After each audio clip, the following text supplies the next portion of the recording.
गोजोन्थों नोंथांमोनखौ आंनि गोसो गोरबोनिफ्राय बरायनानै लाग्रोनाय थाबाय। आङो दिनैहाय आदा अमर सिंह ब्रह्म बिथांनि माखासे बाथ्राखौ लानानै आरो दिनैहाय जोंनि जाबोबाय थानाय बर' लिडारफोरनि बाथ्राखौ आङो बुंनो सानदों। दिनै आदा जे अमर सिंह ब्रह्म बिथाङा बुंदों दिनैहाय जोंनि आसाम एसेम्ब्लिनि स्पिकार जे बिस्वजित दैमारी आरो इउजि ब्रह्म नायल' जाल' सासे मिनिस्टार बिथाङा दिनैहाय दुधनैनि घटनाफोरखौ लानानै एसे गिदिर घटना जालांबाय। दिनै मोनसेबो ससियेल मिडियायावहाय बर'नि जानानै बाथ्रा बुंनाय आरो गासै आसामाव गोजोन थासारि फैनांगौ आरो माबायदि खालामनांगौ बे डिसाइडनि बाथ्राबो जेबो बुङाखै आरो बर'नि मोनसेबो बाथ्रा जानानै बिथांमोनहा बुङाखै। दिनै आङो बिथांमोनखौहाय बबेबा निउसआवहाय बुंदों नामा होननानै आंबो लामा नायबाय थादोंमोन। दिनै आदा अमर सिंह ब्रह्म बिथाङा दिनैहाय बुंदोंमोन जे दिनैहाय बिथांमोनहा बर' नंला नामा। दिनै आंथ' स्टाडि खालामदों। दिनै बिथाङा सोंदों नाथाय आङो बिथांनि आदा अमर सिंह जे ब्रह्मनि बाथ्रायाव बुंदों दिनैहाय RSS आव हाबनानै दिनै जोंनि आसामनि जे बिस्वजित दैमारी बिथाङा दिनैहाय खालि दैमारी टाइटेलनिफ्राय दाननानै बिथाङा बबेबा दास कलिता लानोल' दायसै। रायजो राजाफोर बे माब्लाबाबो बुंला बे बर'नि बिसय। बिथाङा दिनै गाद्दि लुबैनानै बिथांमोनानो दिनैहाय बर'नि माखासे दिनै राजनितिखौहाय धंस' खालामलांजेननाय बिस्वजित दैमारीयानो मायावहाय बाथ्रा बुंजानो लुबैदों आदा अमर सिंह ब्रह्म। आदा अमर सिंह ब्रह्मआ बेखौ मिथिनानैबो मिथिबायदि माखासे बाथ्रा बुंनाया आदा अमर सिंह ब्रह्मखौबो आङो गोरोन्थि एसे सानो। मानो होनोब्ला बे थांखाबाय बिथाङा दिनैहाय आथिं मोनसे दस्रा गुबुन जाथियावहाय दिनै बिथाङा टाइटेलल' सोलायनो आन्थासै। बिथाङा दिनै माखासे बारहावाखौ नायगासिनो दङ। बे बारहावायानो जुदि दिनैहाय माबायोब्ला बिथाङा दिनैहाय टाइटेलसो सोलायनो रेडिसै बेबायदिखौ नुहुरो। रायजो राजाफोर नोंथांमोनहा कमेन्ट खालामहर। दिनैहाय बिथांमोनहा गाद्दिखौ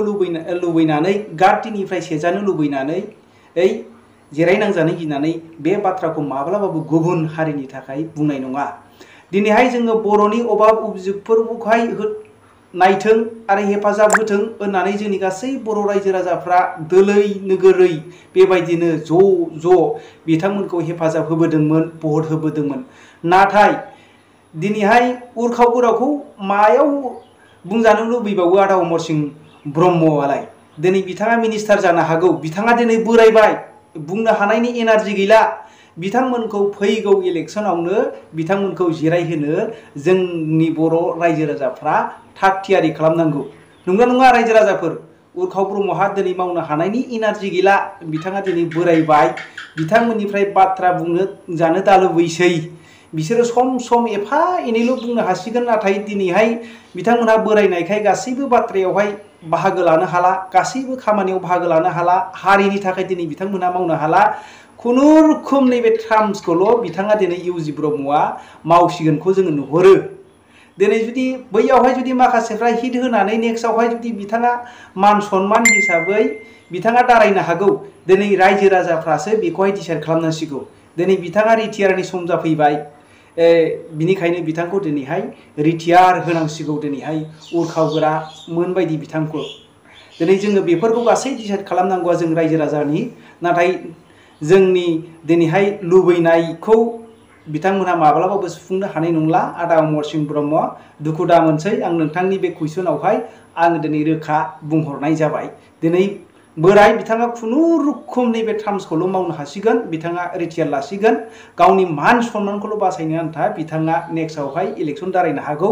बेखौ थाल खालामनानै बिथांखौ भट होआलाफैनो थाबानो जाबाय। आरो दिनैहाय बिस्वजित दैमारी बिथांखौथ' आङो दिनै बुंखाबाय। बिथाङा गुबुन हारियाव थांखाबाय। दिनै जास्ट टाइटेलल' सोलायनो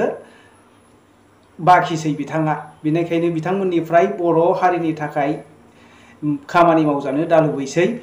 नोंथांमोनहा बे भिडिअखौ शेयार खालामहर। उरखाव गोरा सार बिथांमोनहा बेबायदिनो जोंनि बिस्वजित दैमारी सार बिथांमोनहा बे भिडिअखौ मोनहैथों। गोजोन्थों। बिसोरो इटार भाटायाव जे रेप खालामदोंमोन बे जाथायखौ खबर मोननानै गामिनि मानसिफ्रा जेला खबर लानो थाङो बिथांमोनजों रायलायहैनो थांदोंमोन। दा बे गामियावहाय थांनायाव जोंना रुंसारि जालांदों बुथार जादों हिरण्मय खाख्लारिया दा बिथांनि इनाय बानायै जेनाखि बुथार जानाय देगारजों सुथार जानाय दा बेफोरबायदि जाथायनि सायाव दिनै दुलाराय बर' फरायसा आफाद बा दिनै राभा स्टुडेन्टस इउनियन बा बर' थुनलाइ आफाद बा गोबां दल संगठना बयबो बेखौ सोंखारिबाय निन्दा होबाय दिनै धरना होबाय साननैसो आगोल एबसुआ आरोबाव जे उदखारिफोरखौ दोषी व्यक्ति जाय दोषी धन आली तालुकदार जाय साथाम हिन्जावसाखौ रेप खालामग्रा लिडार बाहार आली रहमान आली आरो बिसोर साथाम दोषी मानसिखौ रायलायनो थांनायाव शेखाबर आली आरो फारमिना बेगम बिथांमोनहा गोफार अस्त्रजों हिरण्मय खाख्लारि बिथांखौ बुथारबाय दिनै बे एथ' खास्रि बिस्रि दुखु मोनथाव बाथ्रा जेनाखि जाथाय जानानै थांदों दा बे बाथ्रानि सायाव दिनै गासिबो दुलाराय बर' माहारि आरो गुबुन गुबुन आफादफ्रा सोंखारिजोब्बाय निन्दा होजोब्बाय आरो दाबि होबाय जे 25 लाख थाखा क्षतिपुरन होनांगौ हिरण्मय खाख्लारि बिथांनि न'खरनो आरो बै जे गें रेप खालामग्रा माने धन आली तालुकदार बाहार आली आरो रहमान आली बिथांमोनखौ पक्स' आयेननि दारै माइनर गथ'खौ रेप खालामनायनि थाखाय बिथांमोनखौ फासि होनांगौ बा थैजासे जेल जाहोनांगौ होननानै दाबि होबाय डिमान्ड होबाय धरना होबाय दा बेबादि गोबां डेम'क्रेटिक प्रसेसजों जोंनि दुलाराय बर' फरायसा आफादा धरना होसेयावबो आं माने मोनसे जिनिसखौ नोजोर खालामदों बे जाहैदों जोंनि बर'फोरनि बे मोनसे बिराद गिदिर इस्यु होननानै बुंजायो मानो होननानै बुङोब्ला जोंनि बर'नि सायाव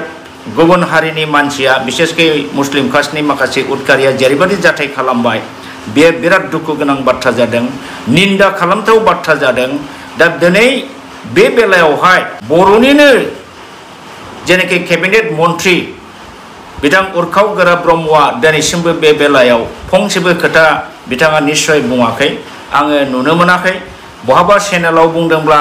बा बहाबा प्रेस माबायाव पेपार मिडियायाव होदोंबा आं हयथ' बेखौ नुसनाखैबा आं क्षमा बिगोन किन्तु आंनि मिथिनायाव बिथांखौ दासिमबो बे मेटारावहाय माने सासे बर'नि केबिनेट मन्त्रि जानानै बेनि दोषी व्यक्तिफोरखौ आयेन मथे शास्ति होनांगौ होननाय आङो दिनैसिम नुनो मोनाखै आरो बिथाङा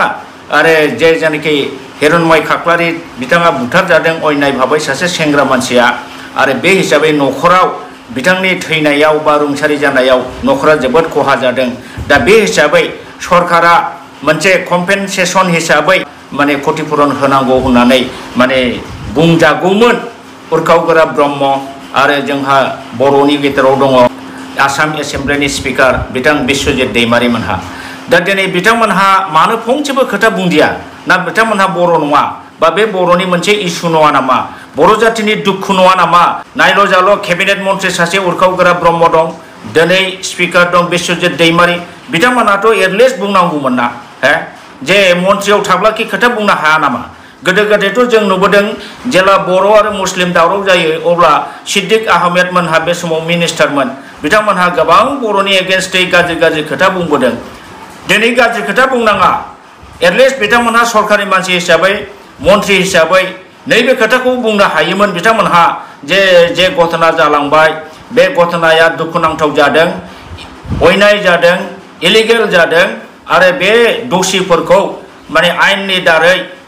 उपयुक्त भाबै बिसोरखौ साजा होनांगौ आयेननि गन्दियाव दोननानै दा बे खोथाफोरखौथ' बुंनो हायोमोन दिनै मानो फंसेबो खुगा सोदिया बा नैबे एककालीन जेनाखि ग्रेन्ट होनाय सेंसन होनाय क्षतिपुरन होनाय बे खोथाखौथ' बुंजायोमोन दिनै उर्खाव गोरा बिथांमोनहा मन्त्रि जानायखाय जोंहा बुंजाया बिदि साननानै थानोसै नामा दिनै बेबादि जोंनि बर'आ बर'नि बेलायाव जेबो बुङैयावथ' बर'आनो जुदि बुङाबा गुबुन हारिया मा बुंगोन हारसा मन्त्रिफ्रा मा बुंगोन बर'आनो जेबो बुङाखै जेराव नोंथांमोनहा बुंबासो गुबुन हारसा मन्त्रिफ्राबो बुंगौमोन दिनैहाय जुदि बे हिरण्मय खाख्लारिया जुदि बर' नङामोनब्ला दिनै बै हिन्जावसा सानै माइनर हिन्जावसाफ्रा जुदि बर' नङामोनब्ला बे सोरबा दास कलिता शर्मा गस्वामी जुदि जायोमोनबा दिनै आसामा बेरगावगौमोन आसामनि साफ्रोमबो मन्त्रिया बेखौ निन्दा होगौमोन आरो बै न'खरखौ बुलडजारजों होखारनांगौ बांग्लादेशी माइंडेड मानसि बिसोर बांग्लादेशी नङाब्ला बेबायदि खामानिखौ मावनो हाया बेनो प्रमाण होयो बिसोर बांग्लादेशी माइंडेड आरो बांग्लादेशनिफ्राय फैनाय जागोन बिसोरखौ होखारनांगौ होननानै बुंगौमोन नाथाय दुखु गोनां बाथ्रा जोंनि बर' केबिनेट मन्थ्रि थासेयावबो दिनै बर'नि गाबनायखौ नुनानै दिनै बर' सासे माने अयनाय भाबै बुथारजानायनि सायाव खोथा फंसेबो बुंनो हायैया बिराद दुखु गोनां बे बाथ्रा जादों आं बिथां उरखाव गोराखौ माने बे खेत्रआव ओरैबायदि माने दुखु मोनबाय जे बिथाङा दिनै मन्थ्रि जानानै मानो खोथा फंसेबो लिगेलि खोथाखौ मानो बुंनो हाया मानो बुङाखै ना मन्थ्रियाव थाबाथाय जेबो बुंनो मोना नामा नोंथाङा एटलिस्ट आइन मथे साजा जेरैबायदि होनांगौ बिदि होनांगौ बेबायदिबो बुंनो हायोमोन आरो नोंथाङा बुंनो हागौमोन जे 25 लाख एककालीन माने कन्ट्रिबिउसन होनांगौ नोंथांमोन बुंब्लासो गुबुन हारसा मन्थ्रिफ्राबो बुंगौमोन दिनै बिश्वजित दैमारि बिथाङाबो सासे बर' जानानै बर'नि अलखद टाइमाव खोथा फंसेबो जुदि नोंथांमोनहा बुंनो हायाबा नोंथांमोन बादि मन्थ्रि नोंथांमोन बादि स्पिकार बा सोरबाखौ मानो नांगौ जोंनोलाय दिनै प्रमद बर' बिथाङाबो जेबो बुङाखै प्रमद बर'आबो बिटिसिनि सासे मुरिबो हिसाबै बर' जातिखौ दिनै दैदेनदों हिसाबै बिथाङाबो बुंनांगौमोन बर'नि सेन्टिमेन्टखौ लानानै मानो बुंनो हायाखै माखौ गिदों दा बेफोरबायदियाव जुदि खोथा राइट खोथा बुङोब्ला नायज खोथा बुङोबा लिगेल खोथा बुङोबा नोंथांमोननिखि मन्थ्रि पदआ बायगोन नामा बाया होमब्ला मानो बुङाखै दिनै बेबादि जोंनि बर' मन्थ्रि मुल्लाफ्रा गोदो गोदायनिफ्रायनो बर'नि बे अलखद टाइमाव निर्यातन जानायनि सायाव जेबो खोथा बुंबोआखै बुङैखायनोथ' जोंनि बे जेरैबादि बिसार मोननांगौमोन जे बेबादि बिसारखौ जोङो मोननो हाबोआखै सरकारा गुरुत्त होआखै दारगा पुलिसा गुरुत्त होआखै पुलिस डिपार्टमेन्टआ दिनै नोंथांमोनहा जुदि खुगा सियोमोनबा निश्चय पुलिस बिभागाबो साननो बाध्य जागौमोन जे नंगौ बेवहाय मन्थ्रि मुल्ला गासिबो नांजोब्बाय गतिके बे केसनि बिसारखौ जोङो मोजाङै खालामनांसिगोन बे सेन्सआ पुलिस बिबानाव फैनांगौमोन दिनै सासेबो मन्थ्रि जुदि खोथा बुङाब्ला दिनै बर'नि सासेबो केबिनेट रेंकनि मानसिया जुदि खोथा बुङाब्ला बे दिनै एबसुनि दिपेन बर' बुंनाय सोरबा बर' साहित्य सभानि बुंनायल'जों गभर्नमेन्टआ एक्सन लागोन नामा गभर्नमेन्टआथ' निश्चय एक्सन लाया दिनै नोंथांमोनहा बे बेलायाव मानो सिरि थानांगौ